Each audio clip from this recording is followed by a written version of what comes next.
अधर्माभिभवा कृष्णा प्रदुष्यन्ति कुलस्त्रिया स्त्रीषु तुष्टाषु वार्ष्णे जायते वर्णशंकरः वायुर्देर्मुग्नि वरुणा शशंक प्रजापतिष्ठं प्रपितामहश्च नमो नमस्ते सुसाहस्कृता पुनश्च भूयोऽपि नमो नमस्ते गणेश्यं चरणं शीशमनं शशांकं चरणं शीशमनं पर्वतं चरणं शीशमनं गंगाजलं स्नानं पंडितमगोदानं स्वाहा कल्कि अवतार न्यारपंतं पृथ्वी मध्यम उर्वशिकारतं पल्वन स्वान्नं लम्लघीयं पुष्पपनं तपस्यं वीरं महावीर गुरों प्राणं प्रादीपं सोमवती विश्वेशं स्वरूपम् असुमा सुगमारूहा देव दत्तं जगत्पति असिना साधु अष्ट आश्चर्य गुणवती किरीट नीलगंधा अति ज्योति में प्रकाशम नतमस्तक भूमिष्ठम प्रभु गुणगानम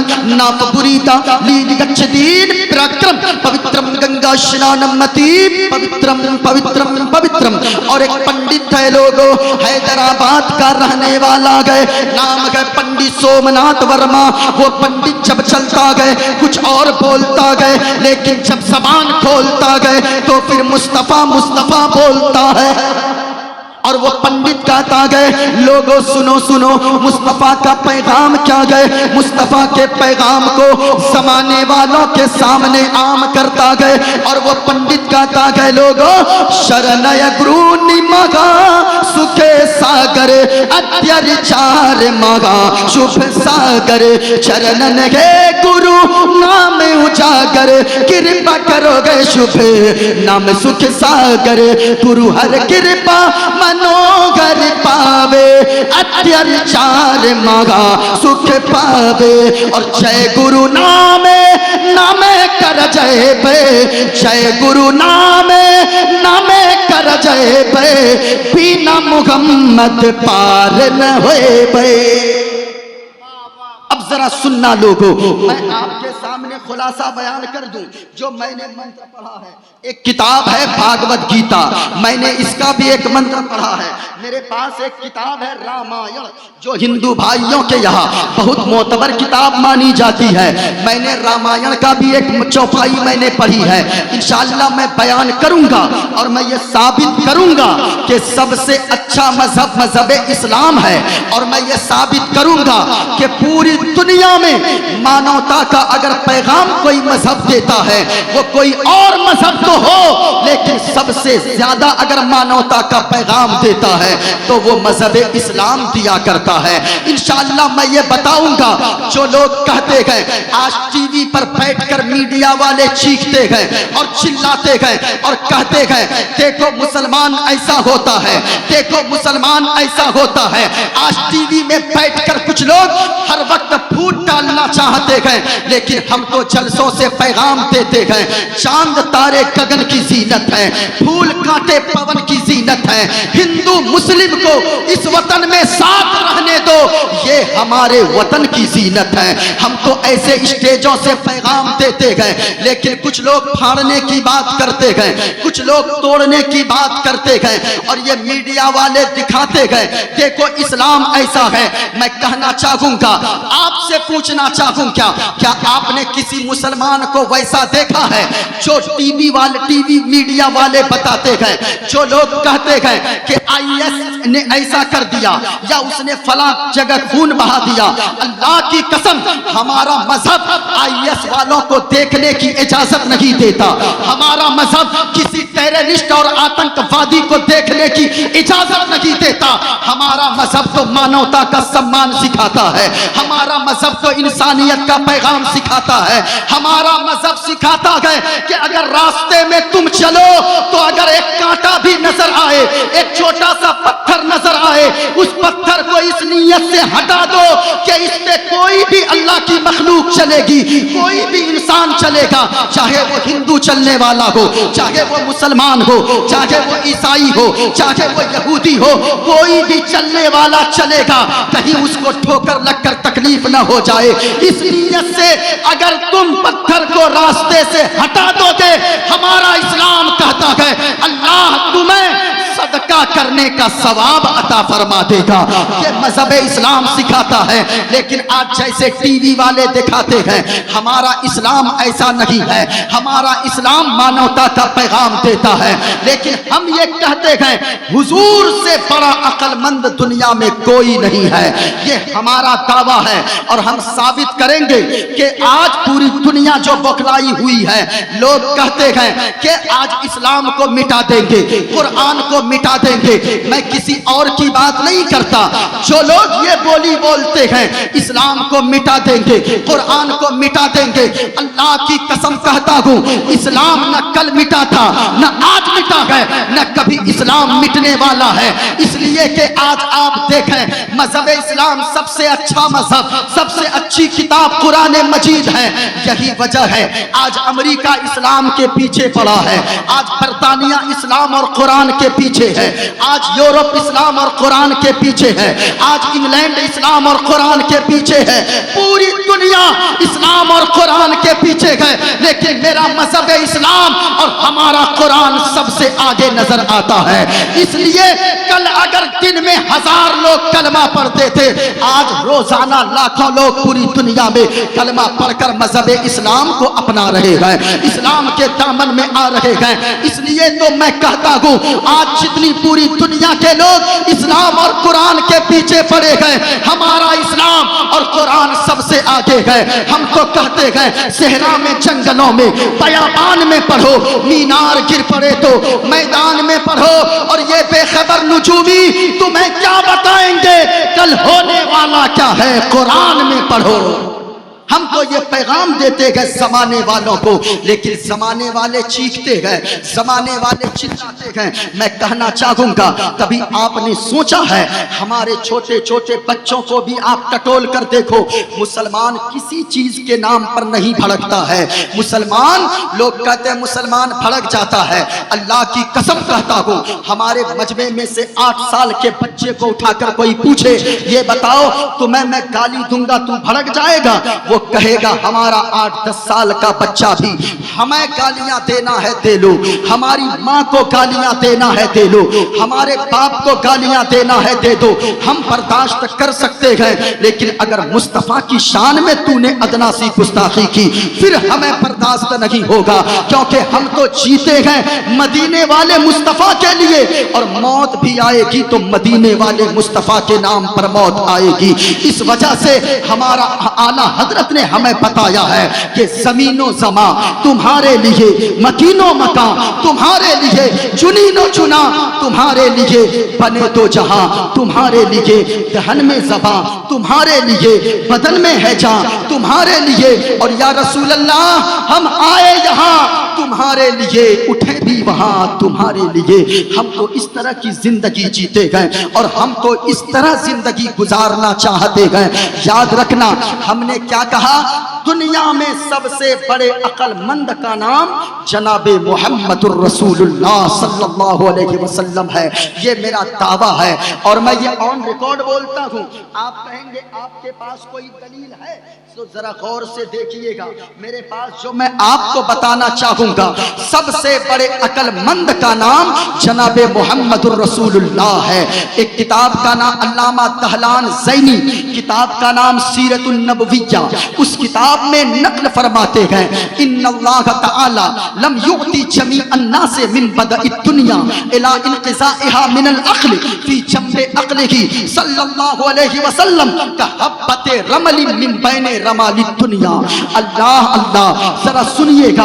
अल्लामा दहलान ज़ैनी फरमाते हैं कि आप पूरी दुनिया वालों की अक्ल को एक जगह पे जमा कर दो और जनाबे मोहम्मदुर रसूलुल्लाह की अक्ल को एक जगह पे रखी जाए तो पूरी दुनिया की अक्ल ऐसे होगी जैसे बड़ा सा रेगिस्तान में, बड़ा सा बालू वाली जमीन में, रेतीली जमीन से एक चुटकी आप उससे रेत उठाएं, अगर नाखून डुबाएंगे उसमें नाखून के जितने जर्रात नजर आएंगे उन सारे जर्रात के बराबर पूरी दुनिया वालों की अक्ल है। और जितने सरापा रेगिस्तान में जितने बालू हैं, जितने भी रेत हैं, उन सब के बराबर जनाबे मोहम्मद मोहम्मदुर रसूलुल्लाह की अक्ल है, हुजूर से बड़े अक्लमंद कोई नहीं है। आप कहेंगे वो कैसे? तो जरा सुनिए इस्लाम क्या पैगाम देता है। आज से 1400 साल पहले यही दुनिया थी, यही धरती थी, जिस धरती पर लोगों ने न जाने पत्थर को अपना खुदा माना, लोगों ने मिट्टी को अपना खुदा माना, लोगों ने सूरज को अपना खुदा माना, लोगों ने चांद को अपना खुदा माना। इसी धरती पर जब लोगों ने देखा जमीन को, तो जमीन के सामने हाथ जोड़कर लोग खड़े हो गए और जमीन की पूजा करने लगे, जमीन की इबादत करने लगे और कहने लगे, ए जमीन तू बड़ी ताकतवर है, तू तो हमें बाजरा भी देती है, तू हमें मक्का भी देती है, तू हमें जौ भी देती है, तू हमें धान भी देती है, तू हमें काजू किशमिश बादाम भी देती है। ओ जमीन तू सारी चीजें देती है, तुझसे जो जमीन तुझसे जो पैदावार होती है उन चीजों को मैं खाता हूँ तो मैं बड़ा भी होता हूँ, और जब मैं मर जाता है इंसान तो फिर इंसान मिट्टी में जाता है, इसी मिट्टी के दाने उगे हुए दाने को खाकर आदमी बड़ा होता है, फिर जब मर के मिट्टी में जाता है तो ये जमीन इंसान की हड्डी तक को खा जाती है। आदमी कहने लगा, ओ जमीन you are our God, you are praying for you. ओ जमीन तू मेरा खुदा है, मैं तेरी इबादत करूंगा, मैं तेरी परस्तिश करूंगा। लेकिन लोगों ने देखा एक मिट्टी का ढेला एक शख्स ने लिया, 100 ग्राम के मिट्टी का ढेला, 50 ग्राम का एक पत्थर हाथ में लिया, पत्थर से 100 ग्राम के मिट्टी के ढेले को टकराया, 50 ग्राम के छोटे पत्थर से मिट्टी का बड़ा सा ढेला टकरा कर चकनाचूर हो गया। तो लोगों ने कहा, ओ मिट्टी 100 ग्राम तू 50 ग्राम पत्थर से टकरा कर चकनाचूर हो गई, तू मेरा खुदा नहीं हो सकता है। लोगों ने पत्थर को अपना खुदा माना, लोगों ने पहाड़ को अपना खुदा माना, लोगों ने बड़े बड़े चट्टानों को अपना खुदा मान लिया। और जब पत्थर की पूजा शुरू कर दिया लोगों ने, आप छत्तीसगढ़ इलाके में चले जाओ, आप झारखंड के राजमहल इलाके में चले जाओ, आप झारखंड के साहेबगंज इलाके में चले जाओ, ऐसी ऐसी मशीनें वहां मौजूद है, जिस मशीन में बड़ा सा बड़ा चट्टान अगर रख दिया जाए तो बड़े से बड़े पत्थर को मशीन पीस कर पाउडर बनाकर उड़ा देती है, मशीन पीस कर उसे धुआं की तरह उड़ा देती है। लोगों ने जब देखा कि लोहा के कब्जे में आकर पत्थर चकनाचूर हो गया और वो पत्थर बिल्कुल सुरमा की तरह बन गया, लोगों ने कहा, ओ पत्थर तू मेरा खुदा नहीं हो सकता है। लोगों ने फिर लोहे को अपना खुदा मान लिया, लोगों ने परसों लोहे की पूजा करता रहा। जब लोग परसों लोहे की पूजा करते रहे, लोगों ने कहा, लोहा तू बड़ा मजबूत है, तूने पत्थर को भी तोड़ दिया, तूने पत्थर को सुरमा बनाकर उड़ा दिया।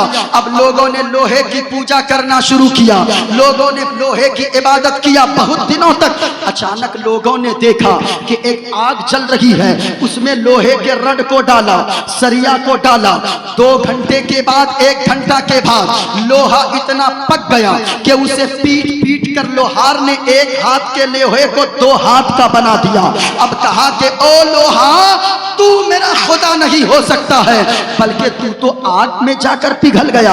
आग की लोगों ने पूजा शुरू कर दिया, आग की लोग इबादत करने लगे। जब आग को लोग अपना खुदा मानने लगे, अचानक बारिश हो गई, बारिश के चंद कतरात उस आग पे जैसे ही पड़े आग बुझ गई।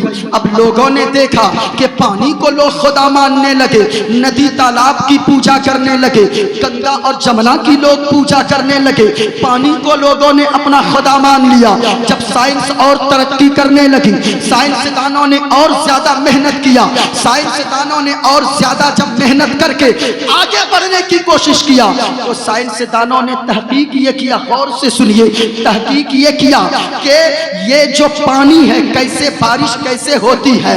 यानी वो बादल आसमान पे भाप की शक्ल में पहले जमा होता है और ऊपर से बादल अपने शुआओं को पानी पे लगाता है, और वो बादल भाप जब बनकर वो गर्म होता है तो टेम्परेचर को टेम्परेचर पे जब ज्यादा रखा जाए उस पे भाप बनता है, उसके बाद आज बादल से बारिश होने लगती है। लोगों ने जब पानी को अपना खुदा माना, लोगों ने कहा कि ओ बादल तू कैसे होता है, कहा कि सूरज अपनी शुआओं को पानी के सतह पे लगाता है और वो भाप बनाकर ऊपर उड़ाता है। ये सारा सूरज का कमाल है। लोगों ने मिट्टी को छोड़ा, लोगों ने पत्थर को छोड़ा, लोगों ने पानी को छोड़ा, लोगों ने आग को छोड़ा, लोगों ने सूरज को अपना खुदा मानना शुरू कर दिया। और सूरज को खुदा मानने में जाहिल से लेकर पढ़े लिखे लोग तक मुलव्विस थे। बड़े बड़े साइंसदां भी उस सूरज की पूजा करने में लगे थे। लेकिन जब लोग सूरज की पूजा करने लगे दुनिया वाले, तो रब की मशीयत को जलाल आया। सन 571 ईस्वी में हजरत अब्दुल्लाह के पुश्ते अनवर से हजरत आमना रज़ियल्लाहु ताला अन्हा के पतने अतहर से 12 रबीउल अव्वल शरीफ के दिन सुबह सादिक के वक्त जनाबे अब्दुल्लाह के घर में, हजरत अब्दुल मुत्तलिब के घर में जनाबे मोहम्मदुर रसूलुल्लाह तशरीफ ले आए। जब हुजूर तशरीफ लाए, मकाम सहबा में हजरत अली की नमाज कज़ा हो गई तो फरमाया, ए अली नमाज कज़ा पढ़नी है या अदा? कहा या रसूल अल्लाह, गुलाम आपका हूँ, नौकर आपका हूँ, फिर मैं नमाज कज़ा पढ़ूंगा, इतना कहना था। कहा ए अली तो जरा बोलो अदा पढ़नी है? हाँ या रसूल अल्लाह। हुजूर ने सूरज को पलटा दिया। पश्चिम से जब पलटाया सूरज को तो ये जवाब था बड़े बड़े साइंसदानों का, ये जवाब था बड़े बड़े अक्लमंदों का। और हुजूर ने बता दिया, ओ दुनिया वालों, जिस सूरज को तुम अपना खुदा मानते हो, जिस सूरज की तुम पूजा करते हो, जिस सूरज की तुम इबादत करते हो, वो मेरे इशारे पे नाचा करता है, वो मेरे इशारे पर पलटा करता है। आला हजरत ने फरमाया, सूरज उल्टे पांव पलटे, चांद इशारे से हो चाक, अंधे नजदी देख ले कुदरत रसूलुल्लाह की। सबसे बड़े अक्लमंद हैं हुजूर। हुजूर ने इस्लाम लाया, हुजूर ने लोगों को बताया, लोगों मजहब इस्लाम सबसे अच्छा मजहब है। गौर से सुनो, इस्लाम क्या सिखाता है? इस्लाम पैगाम ये देता है, आज सारी जिंदगी घूम लो, सारी दुनिया घूम लो, सुकून नहीं मिलने वाला। याद रखना, जितनी भी दौलत आ जाए, जितने भी खूबसूरत हो जाओ, दुनिया में कोई सुकून से नहीं जीता है। सुकून से वही जिएगा जो मदीने वाले मुस्तफा के फार्मूला पे अमल करेगा। गौर से सुनना, कौन सा फार्मूला पे अमल करेगा? आप ये समझते हो हमारे पास दौलत आ जाए हम सुकून में रहेंगे, हमारे पास बंगला आ जाए हम सुकून में रहेंगे, हमारे पास जमीन आ जाए हम सुकून में रहेंगे? अल्लाह की कसम, ऐसा कभी नहीं हो सकता है। सुकून किन चीजों में है? बंगला में सुकून नहीं है। आप ये समझते हो हम उनकी तरह बन जाएंगे, हमारी जिंदगी में खुशहाली आ जाएगी। आज एक साइकिल वाला मोटरसाइकिल वाले को देखकर सोचता है, अगर मैं मोटरसाइकिल पे आ जाऊंगा मेरी जिंदगी में सुकून आ जाए। मोटरसाइकिल वाले से पूछो, वो कहते हैं 4 व्हीलर में खरीद लूंगा, मेरी जिंदगी में सुकून आ जाएगा। 4 व्हीलर वाले से पूछो, वो कहेंगे मैं हवाई जहाज खरीद लूंगा, मुझे तब सुकून आएगा। एक मर्तबा की बात है, मैंने एक आर्टिकल पढ़ा किताबों में तो मेरे दिल को झंझोड़ कर रख दिया, और जमाने वालों के लिए वो आर्टिकल फिट आती है। वो आर्टिकल क्या है? गौर से सुनिए। आर्टिकल में ये लिखा था, मेरे एक दोस्त ने आर्टिकल भेजा, कहा कि एक कौवा था, कौवा। वो कौवा आप समझते हैं कौवा? अरे बोले ना भाई, क्या बोलते हैं आप लोग? कौवा को क्या बोलते हैं? कौवा बोलते हैं। कौवा किस कलर का होता है? जरा बोलकर बताएं, किस कलर का होता है? काला कलर का। एक दिन कौवा बड़ा मुरझा कर बैठा था। कौवा सोचने लगा, मैं कितना काला कलौटा हूँ, वो बगुला कितना सफेद है। बगुला समझते हैं ना? बगुला, बोगला, अच्छा बोगला। कौवा बड़ा काला कलौटा, वो बगुला के पास एक दिन मुरझाए लबो लहजे में जाकर कहने लगा, कहा ओ बगुला, बगुला मेरे भाई, तू कितना वाइट है, तू कितना सफेद है, तू कितना खूबसूरत है। मैं जहाँ जाता हूँ लोग मुझको तीर दिखाकर उड़ा देते हैं, धनुष दिखाकर उड़ाने लगते हैं। बच्चे देखते हैं वो भी डंडे से मारते हैं, बूढ़े देखते हैं वो भी मारते हैं, औरतें देखती है वो भी मारती है। ए बगुला, तेरा रंग कितना खूबसूरत है, तू कितना उजला है, तू कितना सफेद है। बगुला कहने लगा, ओ कौवा मेरा भाई, अरे तू मुझको क्या देखता है, मेरे पास तो सिर्फ एक रंग है। जाकर तोते को देखो, लोग कितना प्यार करते हैं, लोग उसको कितनी मोहब्बत से पुकारते हैं, जिसे देखो मिट्टू मिट्टू कह के पुकारते हैं। तोता इतना कितना खूबसूरत है वो हरे रंग का तोता, वो सब्ज रंग का तोता, गले में लाल कलर का पट्टा भी डला होता है। इतना खूबसूरत होता है कि उनको लोग देखने के लिए दूर दूर से आ जाते हैं। इतना कहना था, सुनना था। अब वो कौवा उड़ा और एक पिंजरे में तोता नजर आया।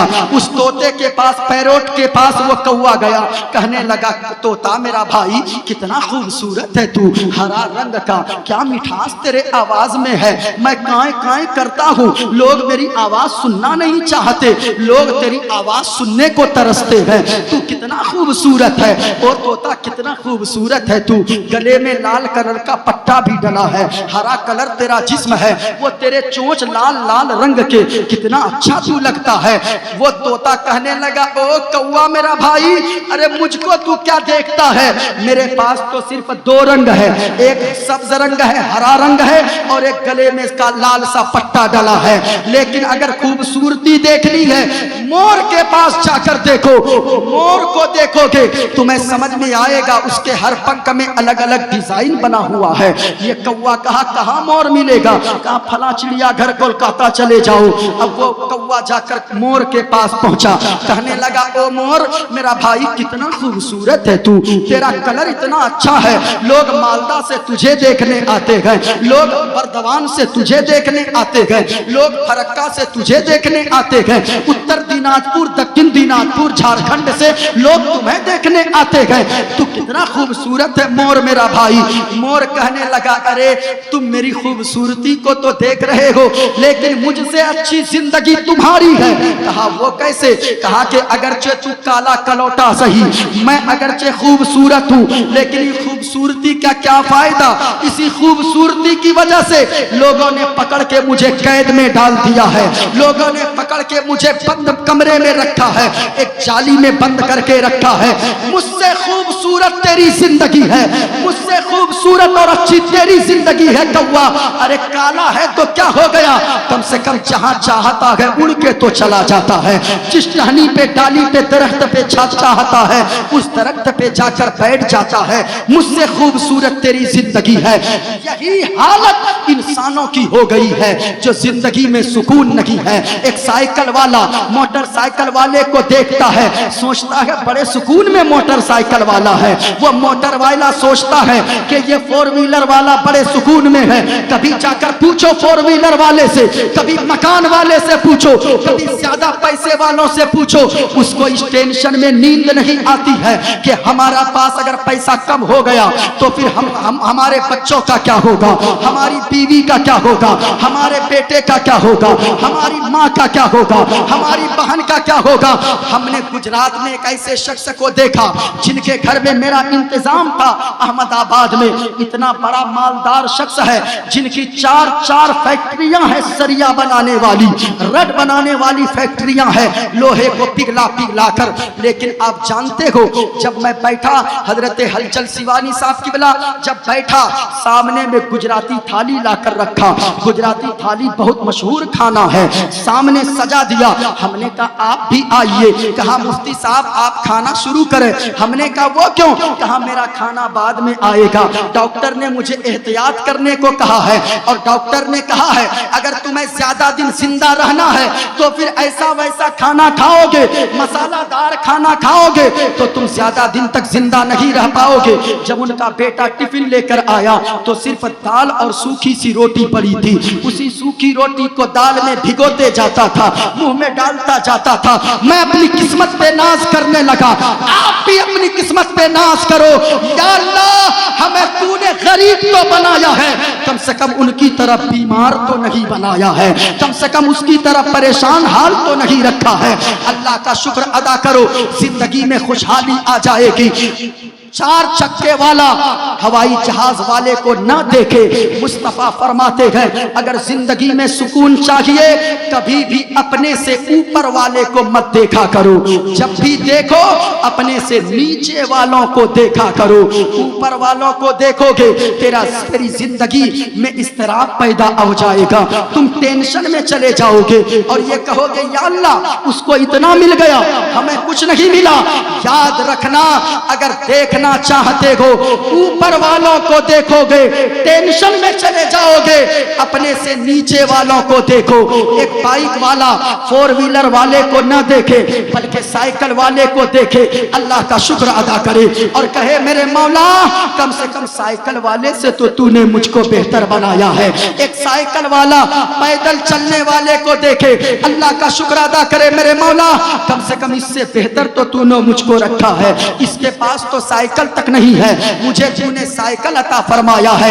एक पैदल चलने वाला बगैर पांव वाले को देखे और अल्लाह का शुक्र अदा करे मेरे मौला कम से कम तूने उनकी तरह लाचार तो नहीं बनाया है, हमें कम से कम पांव में चलने की ताकत तो अता फरमाया है। अल्लाह का शुक्र अदा करो। ऊपर वालों को मत देखो कभी भी, नीचे वालों को देखो।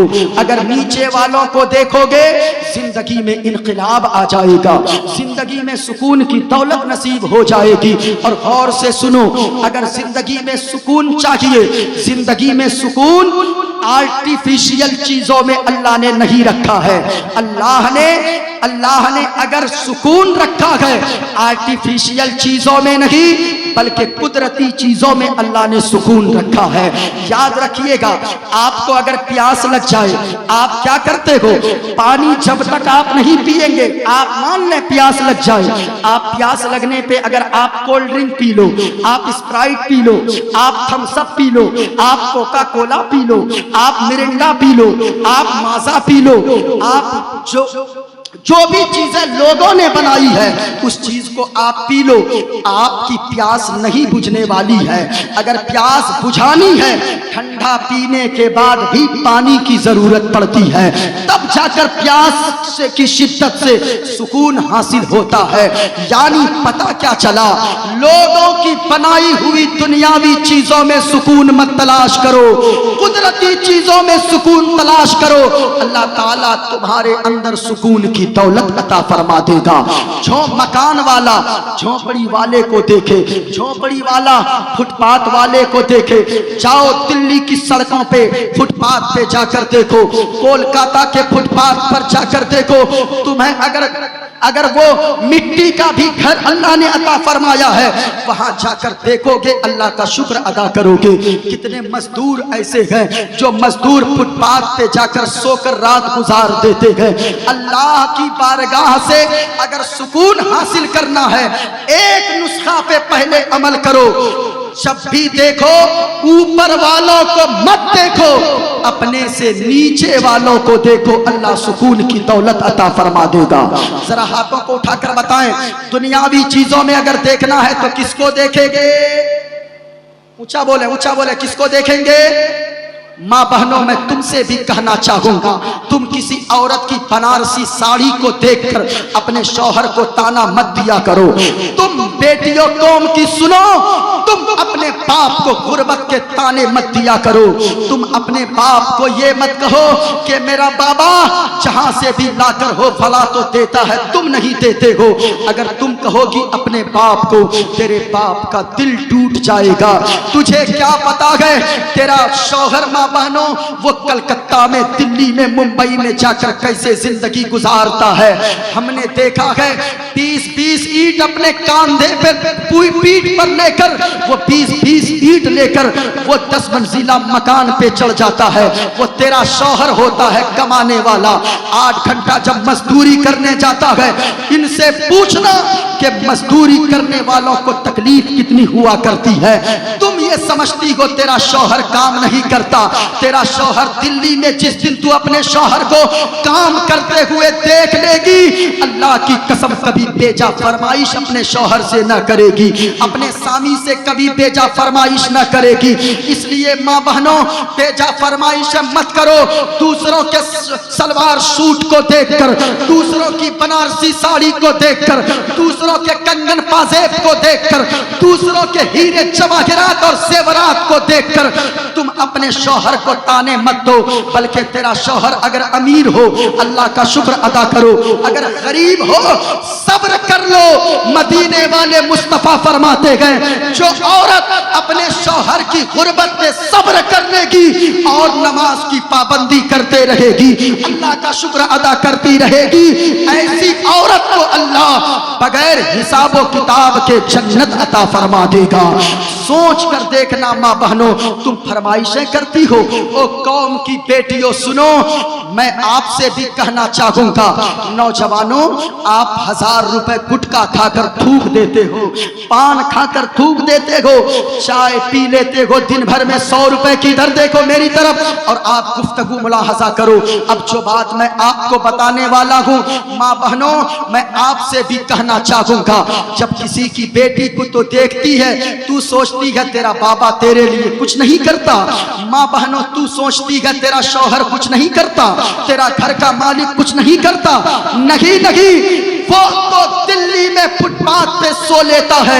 महीनों महीना जनवरी के महीने में कितने मजदूरों को हमने देखा है जो रिक्शा चलाता है और रिक्शा चलाकर वो फुटपाथ पे आके सो जाता है और वो अपने कांधे पे जो गमछा रुमाल रखता है उसी को ओढ़कर जनवरी दिसंबर के महीने में सो जाता है। कोई रात को दिल वाला इंसान आता है, एक कंबल उसके बदन पे डाल देता है, उसी कंबल को ओढ़कर महीनों फुटपाथ पे सोकर गुजार देता है। किस लिए जानती हो मेरी माँ और बहनों?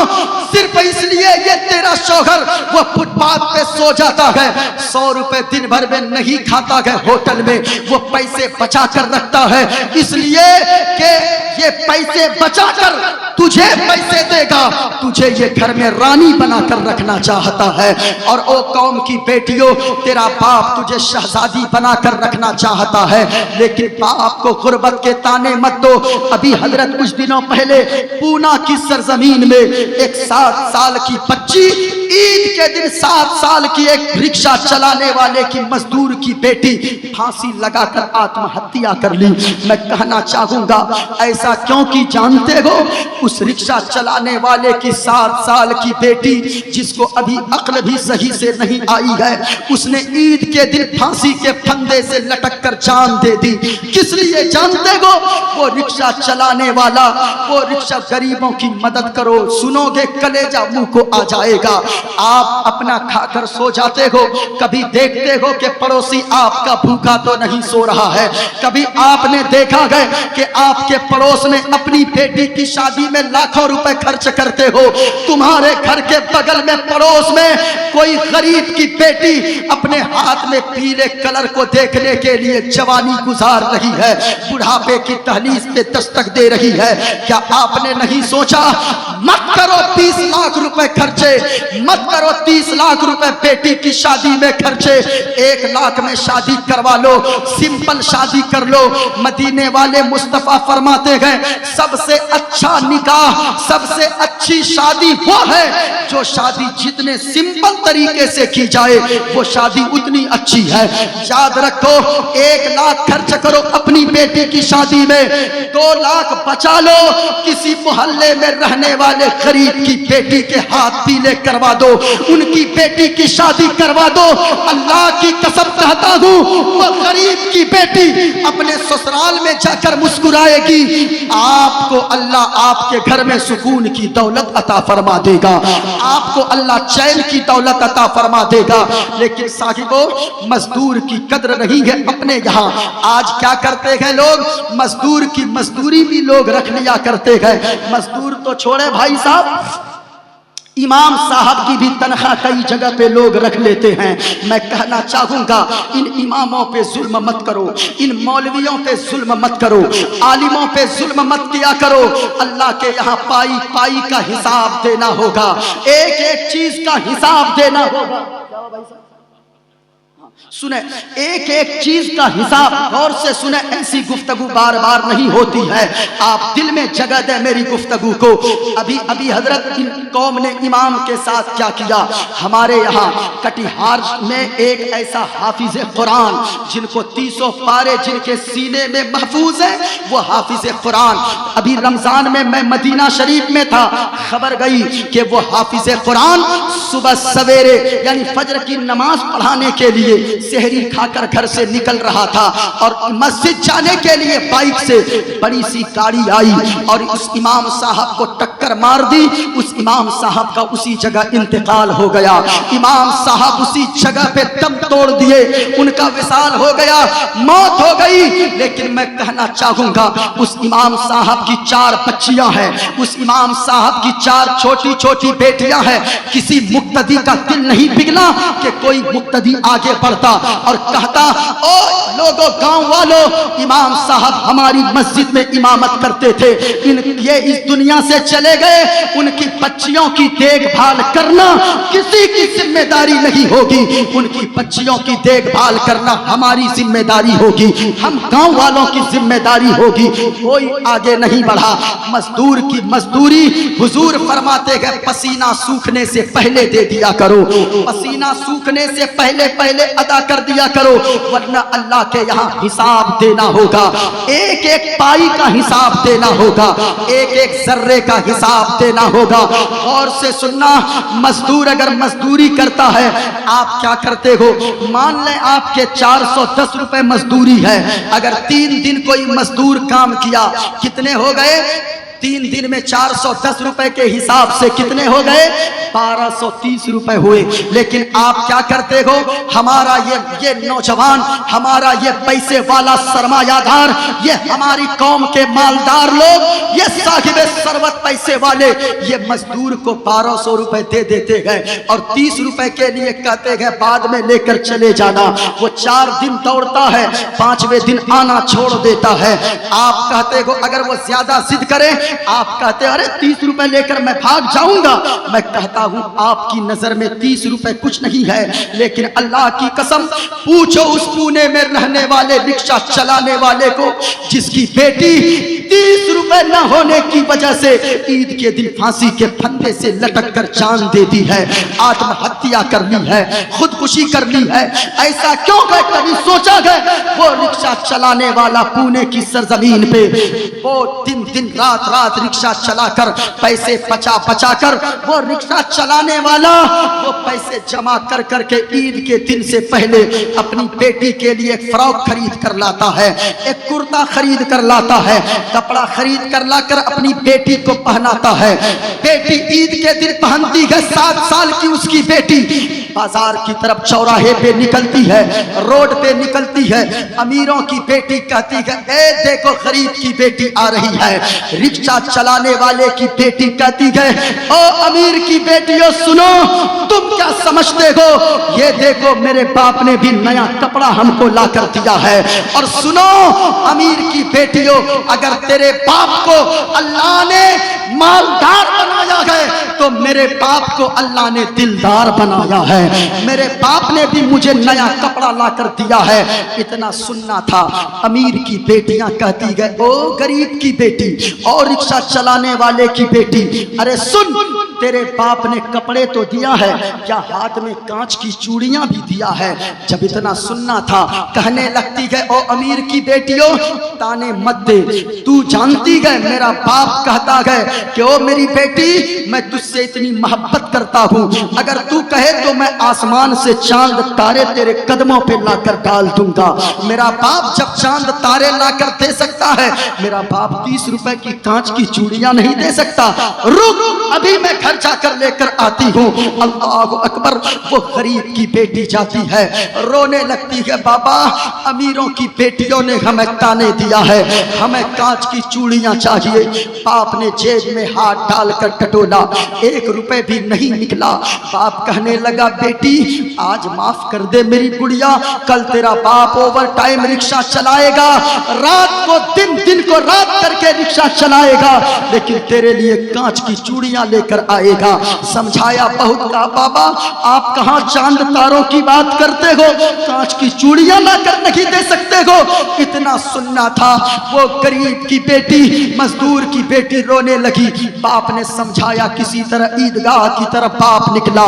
उस मजदूर रिक्शा चलाने वाले जब ईदगाह की तरफ गया, ईद की नमाज से इमाम साहब ने अभी सलाम फेरा ही था, एक बच्चा दौड़ कर गया, कहने लगा चचा जान गजब हो गया, चचा जान गजब हो गया।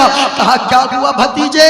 कहा कि चचा आपकी 6 साल की गुड़िया फांसी के फंदे से लटक कर आत्महत्या कर ली है। मैं आपसे कहना चाहूंगा लोगों, आप 30 रुपए आपकी नजर में कुछ नहीं है, 30 रुपए आपकी नजर में कुछ नहीं है। पूछो उस रिक्शा चलाने वाले से, अगर उनके पास 30 रुपए होते, उनकी 7 साल की गुड़िया, उसकी बेटी फांसी के फंदे से नहीं लटकती। इसलिए गरीबों को, मजदूरों को मजदूरी पूरी दिया करो। और जिस मजदूर को गांव में कोई नहीं लेकर जाता हो, उस मजदूर को तुम अपने यहाँ काम पर लेकर जाओ। 4 मजदूर हो कि जरूरत हो, 3 मजदूर को, हट्ठे गुट्ठे को सब ले जाते हो। उन 3 के आड़ में एक कमजोर शख्स को भी लेकर चले जाओ, जिसको गांव में ग्राम में कोई नहीं पूछता है। वो जाएगा क्या करेगा? 10 बांस कम काटेगा, 10 डलिया मिट्टी कम उठाएगा, 10 कोदाल कम चलाएगा, 10 ईंट कम उठाएगा दिन भर में। लेकिन याद रखना, अगर उस गरीब शख्स को, कमजोर को आपने मजदूरी पे रख लिया, आप 400 रुपए शाम को दोगे। अगर वो 400 रुपए लेकर जाएगा, न जाने उसके घर में कितनों दिनों से गोश्त नहीं बना है। वो गोश्त अगर लेकर चला गया, उसके बच्चे गोश्त खाकर दुआएं दे देंगे। वो बच्चे यहाँ मुस्कुराएंगे, वहां मदीने वाले मुस्तफा मुस्कुराने लगेंगे, वहां मदीने वाले मुस्तफा राजी हो जाएंगे।